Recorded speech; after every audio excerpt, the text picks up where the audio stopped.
Tension నెలకొంది. Iran రాత్రంతా మళ్ళీ గల్ఫ్ కంట్రీస్ పైన విరుచుకుపడింది. దీంట్లో ఒక ఆయిల్ ట్యాంకర్ని సుమారుగా 3 కోట్ల లీటర్లు కలిగినటువంటి ఆయిల్ ట్యాంకర్ని ఢీకొట్టింది ఓ డ్రోన్. సో డ్రోన్స్తో వరుసగా ఇరాన్ అటాక్ చేయడంతో ఇక్కడ హై టెన్షన్ వాతావరణం నెలకొంది. దుబాయ్ పోర్టుకు సమీపంలో ఉన్నటువంటి అల్ సల్మీ అనేటువంటి ఒక crude oil carrier, very large crude carrier అని చెప్తూ ఉంటారు దీన్ని. అంటే సుమారుగా అతిపెద్ద క్రూడ్ ఆయిల్ తీసుకువెళ్ళేటువంటి నౌక. ఈ నౌక దుబాయ్కి సమీపంగా వస్తుంది. అది కువైట్ నుంచి చైనా వెళ్తోంది.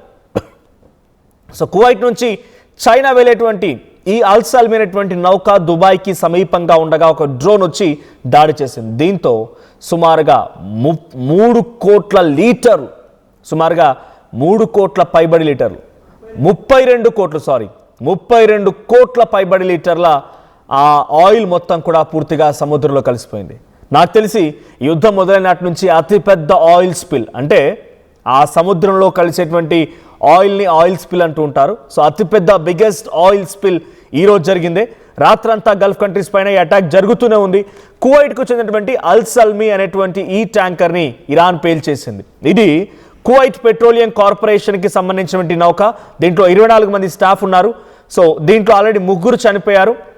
అది దుబాయ్కి 31 నాటికల్ మైల్స్ దూరంలో, అంటే సుమారుగా 60 కిలోమీటర్ల దూరంలో ఈ ప్రమాదం చోటు చేసుకోవడంతో ఒక్కసారిగా హుటాహుటా దుబాయ్ ఫైర్ ఫైటర్స్ కూడా సిద్ధమైపోయారు. అక్కడికి వెళ్ళి ఆ మంటల్ని ఆర్పే ప్రయత్నం చేశారు. మంటలను అరితే ఆర్పగలిగారు, కానీ అక్కడటువంటి ఆ క్రూడ్ ఆయిల్ని మాత్రం ఏమాత్రం కాపాడలేకపోయారు. ఆ క్రూడ్ ఆయిల్ మొత్తం కూడా ఇప్పుడు ఆ సముద్రంలో, అంటే స్ట్రైట్ ఆఫ్ హార్ముజ్, ఆ జలసంధి దగ్గర ఆ సముద్రంలో మొత్తం కూడా ఆ క్రూడ్ ఆయిల్ కలిసిపోయింది. So it's the biggest oil spill ever happened in the war happenings. So war జరిగినటువంటి ఈ సమయంలో అతిపెద్ద ఆయిల్ స్పిల్గా దీన్ని పరిగణిస్తున్నారు. సో మంటల్ని అదుపు చేసేందుకు ఇంకా చాలా తీవ్రంగా శ్రమిస్తూ ఉన్నారు. అంటే ఆయిల్ స్పిల్ వచ్చిన తర్వాత ఒకసారి మనం వాటర్ పైన, ఎగ్జాంపుల్ టేకింగ్, ఒక బకెట్లో వాటర్ తీసుకొని పైన పెట్రోల్ వేసి నిప్పంటించినా కూడా ఆ పెట్రోల్ అంటుకుంటుంది. ఆ పెట్రోల్ అయిపోయేంత వరకు ఆ మంటలు అలాగే చెలరేగితే ఆ తర్వాత వాటర్ టచ్ కాగానే ఆరిపోతాయి. Same as like crude oil పైన డ్రోన్ అటాక్ జరగడంతో క్రూడ్ ఆయిల్ షిప్ మొత్తం కూడా ఆ మంటల్లో చిక్కుంది. ఆయిల్ లీక్ అవుతూ ఉంది. ఆయిల్ లీక్ అవున కొద్దీ ఆ సముద్రంలో కూడా మంటలు చెలరేగుతున్నాయి. ఎగ్జాక్ట్గా ఇదే ఆ షిప్, అల్ సల్మీ షిప్ ఇదే. ఇది కువైట్ నుంచి చైనా వెళ్తోంది. అయితే చైనాకు వెళ్ళేటువంటి ఆ నౌకల్ని మేము క్లియరెన్స్ ఇస్తున్నామని చెప్పినటువంటి ఈ ఇరాన్ మళ్ళీ ఎందుకు దాడి చేయాల్సి వచ్చింది? ఇదే ఇప్పుడు బిగ్గెస్ట్ క్వశ్చన్గా ఉంది. సో గల్ఫ్ కంట్రీస్కి ఈ స్థాయిలో నష్టాన్ని సమకూరుస్తూ ఇరాన్ చుక్కలు చూపిస్తోంది. సో ఇప్పటివరకు ఈ షిప్కి సంబంధించి మీకు అప్డేట్ ఇచ్చే ప్రయత్నం చేస్తాను. మరి ఎంత నష్టపోయిందంటే కనుక 1800 నుంచి 1900 కోట్ల రూపాయలు నష్టపోయింది. ఒకే ఒక డ్రోన్తో, 30 లక్షల రూపాయల డ్రోన్తో ఈ నౌకలో క్రూడ్ ఆయిల్ మొత్తం కూడా ఆ సముద్రంలో కలిసిపోవడంతో 1800 నుంచి 1900 కోట్ల రూపాయల నష్టం వాటిల్లింది కువైట్కి. దుబాయ్కి అది పోర్టుకు వస్తుంది. Already strait of Hormuz China ship దాటనిస్తారు, ఎటువంటి అడ్డంకి లేదు. చైనాకి కానీ, ఇండియాకి కానీ, తర్వాత రష్యాకి కానీ 3 దేశాలకి అనుమతి ఉంది. సో అనుమతి ఉన్నటువంటి ఈ నౌకలు వెళ్తున్నాయి అనేటువంటి ఒక ధైర్యంతోనే కువైట్ చైనా వెళ్ళేటువంటి ఆ షిప్ని స్ట్రైట్ ఆఫ్ హార్ముజ్ దగ్గర తీసుకొచ్చింది. దుబాయ్కి ఒక 60 కిలోమీటర్ దూరంలో. ఇక డైరెక్ట్గా దుబాయ్ పోర్ట్లో అయినా ఆగాలి, తీసుకొచ్చి యాంకర్ చేయాలి, దాన్ని హోల్డ్ చేయాలి, పర్మిషన్ కోసం వెయిట్ చేయాలి, లేదంటే డైరెక్ట్గా స్ట్రైట్ ఆఫ్ హార్ముజ్ నుంచి వచ్చేయాలి. మీకు ఆ మ్యాప్ కూడా చూపిస్తుంది చూడండి, కింద పిక్చర్ ఫుల్గా ప్లే చేయండి. సో కువైట్, ఎస్, ఇక్కడ చూడండి, ఆ కువైట్ నుంచి అది చైనా వెళ్తోంది. సో చైనా వెళ్ళేటువంటి ఆ మార్గంలో ఎగ్జాక్ట్గా మీరు చూడొచ్చు, అక్కడ దుబాయ్ దగ్గర ఎగ్జాక్ట్గా లాస్ట్ మూమెంట్ షిప్ది మనకు అప్డేట్ వచ్చింది. అక్కడి నుంచి ఇటు ఓవరాల్ భారతదేశం కింద నుంచి హిందూ మహాసముద్రం నుంచి మళ్ళీ టువర్డ్స్ చైనా వైపుకు వెళ్లాల్సి ఉంటుంది. ఇది దాని రూట్ మ్యాప్. మీరు రైట్ సైడ్ లైన్ చూస్తున్నారు కదా, రెడ్ కలర్ లైన్, అది ఆ రూట్ మ్యాప్. కానీ ఎక్కడైతే ఇప్పుడు డాట్ స్టార్టింగ్లో ఆగిపోయిందో అక్కడే ఈ షిప్ వెళ్ళిపోయింది. 30 లక్షల రూపాయల డ్రోన్తో the biggest ever happened damage to the ships, crude oil షిప్స్కి ద బిగ్గెస్ట్ డ్యామేజ్గా దీన్ని చూడాలి. గతంలో కూడా బల్క్ క్యారియర్స్, అంటే ఒక సామాగ్రి తీసుకొచ్చేటువంటి షిప్ల పైన దాడి జరిగింది. కానీ ఇప్పుడు జరిగినటువంటి ఈ దాడి క్రూడ్ ఆయిల్ క్యారియర్ పైన ఈ స్థాయిలో ఎప్పుడు నష్టపోలేదు. మొత్తంగా ఇది వెరీ లార్జ్ క్రూడ్ క్యారియర్ అని చెప్తారు దీన్ని. సో దీంట్లో దీని సామర్థ్యం ఎంత? ఫుల్లీ లోడెడ్గా ఉందంట. ఇది ఫుల్లీ లోడెడ్గా ఉంది. దీని సామర్థ్యం వచ్చేసి సుమారుగా 32 కోట్ల లీటర్ల క్రూడ్ ఆయిల్ ఉంది. 32 కోట్ల లీటర్లు.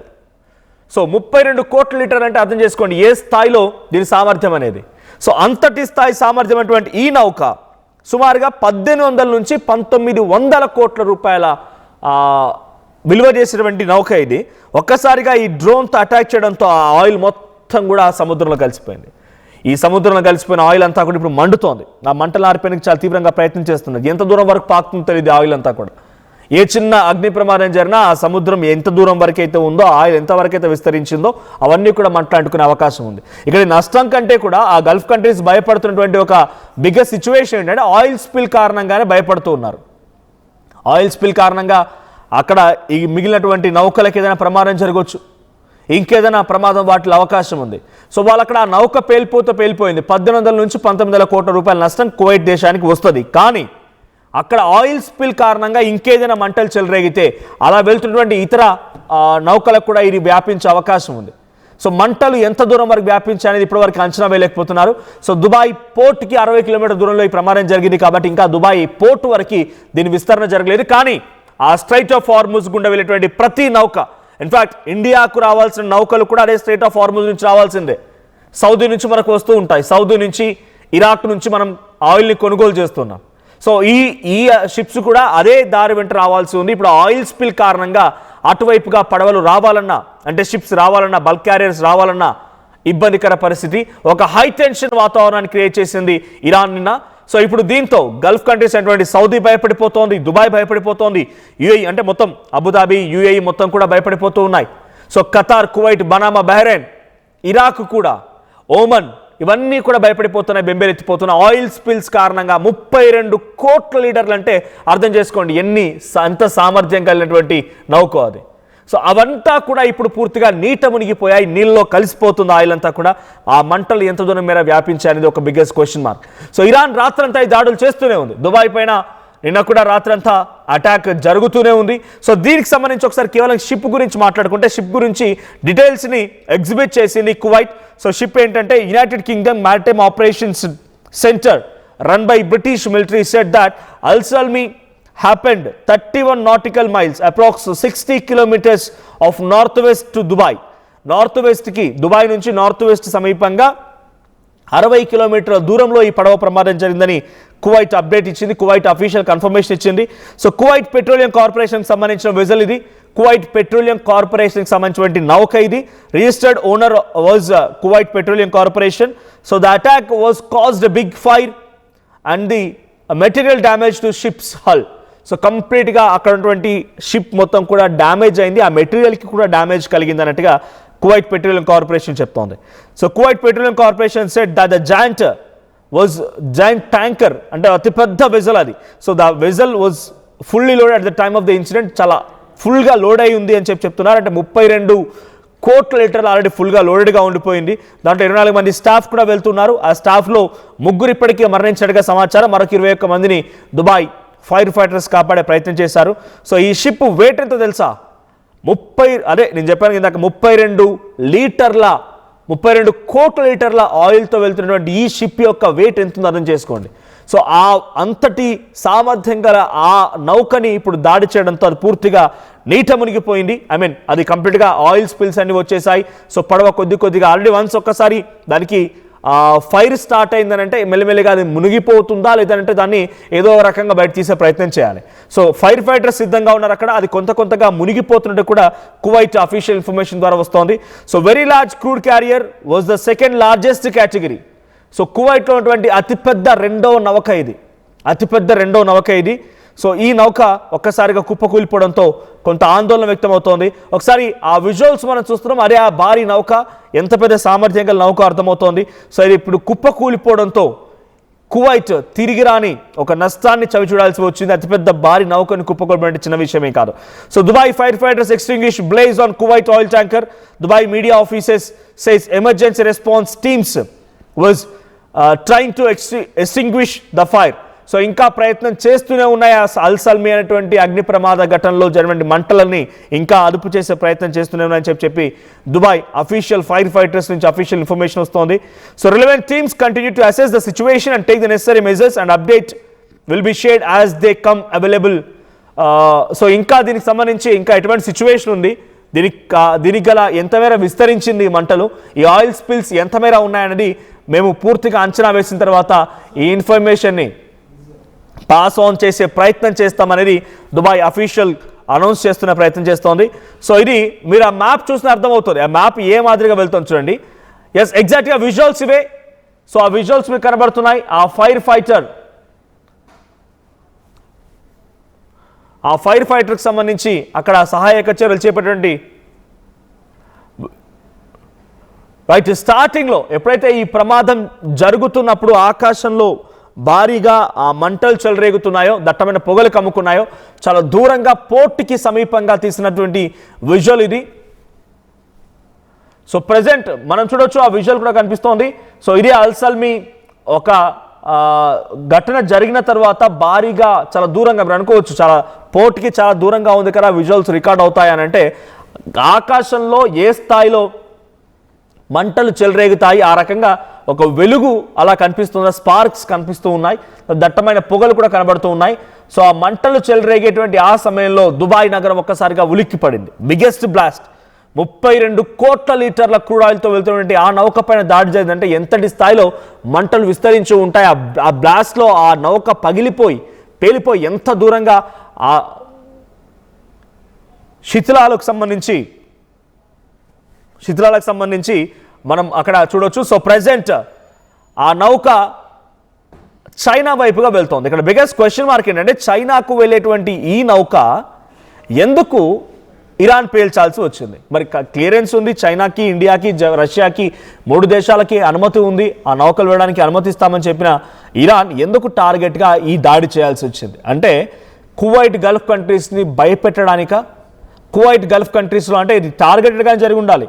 బికాజ్ అక్కడ ఇంత పెద్ద స్థాయిలో 32 కోట్లకు సంబంధించినటువంటి లీటర్ల క్రూడ్ ఆయిల్ ఆ సముద్రం అంతా విస్తరిస్తుంది. డెఫినెట్గా భయపడే అవకాశం. నాట్ ఓన్లీ అంటే 60 కిలోమీటర్ల దూరంలో దుబాయ్ పోర్ట్కి అది జరిగింది. అంటే అది ఆ సముద్ర మార్గంలో ఇరాన్ కూడా కొంత భాగస్వామి, ఇరాన్ కూడా ఎఫెక్ట్ అవుతుంది. కానీ ఇక్కడ గల్ఫ్ కంట్రీస్ని భయపెట్టడం కోసం మాత్రమే ఈ ప్రయత్నం చేసిందా? సో దీని వెనుక ఇంత టార్గెటెడ్గా ఇన్ఫర్మేషన్ని పాస్ ఆన్ చేసుకొని ప్రిసైజ్డ్గా అటాక్ చేసిందనంటే కేవలం ఇరాన్ దగ్గర ఉన్న ఇంటెలిజెన్స్ నిఘా వ్యవస్థతో పాటుగా రష్యా కూడా సహకరించిందా? రష్యా కూడా ఈ యొక్క రాడార్ని కనుగొనడం, లేకపోతే ఎప్పటికప్పుడు, బికాస్ అక్కడ ఉన్నటువంటి ఆ కంట్రీస్కి, ఇరాన్కి డెఫినెట్గా రష్యా సపోర్ట్ లేకపోయి ఉంటే ఈ స్థాయిలో ఉద్యమం చేసేది కాదేమో. ఈ స్థాయిలో మిసైల్స్ని కనుగొని వాటిని ఇంటర్సెప్ట్ చేయడమో, లేకపోతే వాటిని రిటర్న్ కౌంటర్ అటాక్ చేయడమో సాధ్యం కాదు. స్ట్రైట్ ఆఫ్ హార్ముజ్ దగ్గర ఈ స్థాయిలో వాళ్ళు ఎప్పటికప్పుడు రాడార్ని పసిగట్టడం ఇరాన్తో కాని పని. సో దీని వెనుక కూడా రష్యా హస్తం ఏదైనా ఉందా అనే కోణాల్లో కూడా ఇప్పుడు అనుమానం వ్యక్తమవుతోంది. డెఫినెట్గా ఉంటుంది. ఆ రాడార్ని వ్యవస్థని కంట్రోల్ చేస్తోంది, ఇరాన్కి ఇన్ఫర్మేషన్ ఇస్తోంది రష్యా. సో ఇప్పుడు దీనికి ప్రతీకారంగా భాగంగా గల్ఫ్ కంట్రీస్ వైపు నుంచి ఇజ్రాయెల్ కానీ అటు అమెరికా కానీ ఏ స్థాయిలో దాడి చేస్తాయో చూడాలి. నిన్న రాత్రి నుంచి గల్ఫ్ కంట్రీస్ పైనే కాదు, టెలవీవ్ ప్రాంతాలపైన కూడా కొంత భయంకరమైనటువంటి వాతావరణం క్రియేట్ చేసింది ఇరాన్. సో నేను రీసెంట్గా సోషల్ మీడియా ఒక వీడియో చూశాను. ఆ వీడియోలో ఏముందంటే ఇరాన్ కారణంగా ఇజ్రాయెల్లో ఉన్నటువంటి ప్రజలు బంకర్లలో నుంచి బయటికి వచ్చి వారం రోజులు అవుతుందంట. బంకర్లో ఉండిపోతున్నారు, ఉద్యోగాలు లేవు, వ్యాపారాలకు వెళ్ళడం లేదు. అక్కడ నేను ఒక సోషల్ మీడియా వీడియో చూశాను, ప్రసవం కూడా అక్కడే దాలుస్తున్నారు. అబ్బాయిలు డెలివరీ, గర్భిణీ స్త్రీ డెలివరీ కూడా అక్కడే అవుతోంది. సో ఈ స్థాయిలో భయానక వాతావరణం ఉంది. వెంటనే నెతన్యాహు ఈ వార్లో నుంచి విత్డ్రా చేసుకోలేకపోతే డెఫినెట్గా ఇరాన్ కారణంగా ఇజ్రాయెల్లో కూడా అంతర్యుద్ధం వచ్చే అవకాశం కూడా ఉంది. బికాజ్ అమెరికా ఆల్రెడీ స్టార్ట్ అయిపోయింది. మీరు ఆశ్చర్యపోతారు, అమెరికాలోని కొన్ని లాస్ ఏంజలస్, కాలిఫోర్నియా ఈ ప్రాంతాల్లో ఇరానియన్ కాలనీస్ ఎక్కడైతే ఎక్కువగా ఉంటాయి అక్కడ అమెరికన్ సిటిజన్స్ కూడా నీకేం పనికి మాలే పని, అక్కడికి వెళ్ళి యుద్ధం చేయడం, అనవసరంగా మమ్మల్ని ఫైనాన్షియల్ లాస్లు నెట్టేస్తున్నామని చెప్పి వాళ్ళంతా ఆందోళన వ్యక్తం చేస్తున్నారు. సో రేపో మాపో యుద్ధానికి సంబంధించి పాకిస్తాన్ పాపిస్ట్ కుక్క దీన్ని హోస్ట్ చేస్తోంది. కాబట్టి ఏదైనా కండిషన్స్తో సీజ్ ఫైర్ వస్తుందా చూడాలి. లేదనంటే కనుక ఇరాన్లో ఏ స్థాయిలో అంతర్యుద్ధం వచ్చి అక్కడ అలీ ఖమేనీకి వ్యతిరేకంగా ఆందోళనలు చేపట్టారో ఇప్పుడు అమెరికాలో సైతం అదే మాదిరిగా అంతకు రెట్టింపుగా, ఇటు ఇజ్రాయిల్లో సైతం అదే మాదిరిగా అంతకు రెట్టింపుగా ఉద్యమాలు వచ్చే అవకాశం ఉంది, అంతర్యుద్ధం చోటు చేసుకునే అవకాశం ఉంది. సో ఇప్పుడు ఈ భారీ నౌక, వెరీ లార్జ్ క్రూడ్ క్యారియర్ కుప్పకూలిపోవడంతో పేలిపోవడంతో అంత తీవ్ర నష్టం వచ్చింది. 1800 నుంచి 1900 కోట్ల రూపాయల నష్టమే కాకుండా గల్ఫ్ కంట్రీస్ అన్ని కూడా ఆయిల్ స్పిల్ కారణంగా ఆందోళన వ్యక్తం చేస్తున్నాయి. ఈ మంటలు ఎలా చెలరేగుతాయి, ఇతర నౌకలకి ఎలా ప్రమాదం వాటిల్లుతున్న భయంలో ఇప్పుడు గల్ఫ్ కంట్రీస్ అన్ని పట్టుకున్నాయి. మరి దీనికి కౌంటర్ అటాక్ ఇరాన్ పైన ఇటు అమెరికా అండ్ ఇజ్రాయెల్ ఏ రకంగా ఇస్తాయో చూడాలి.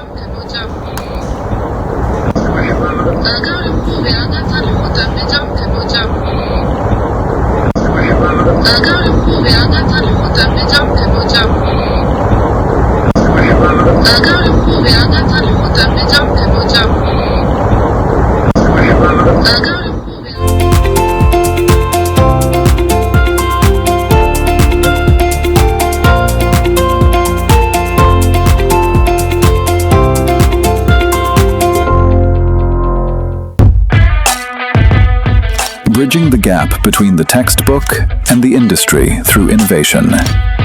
KL deemed to be university.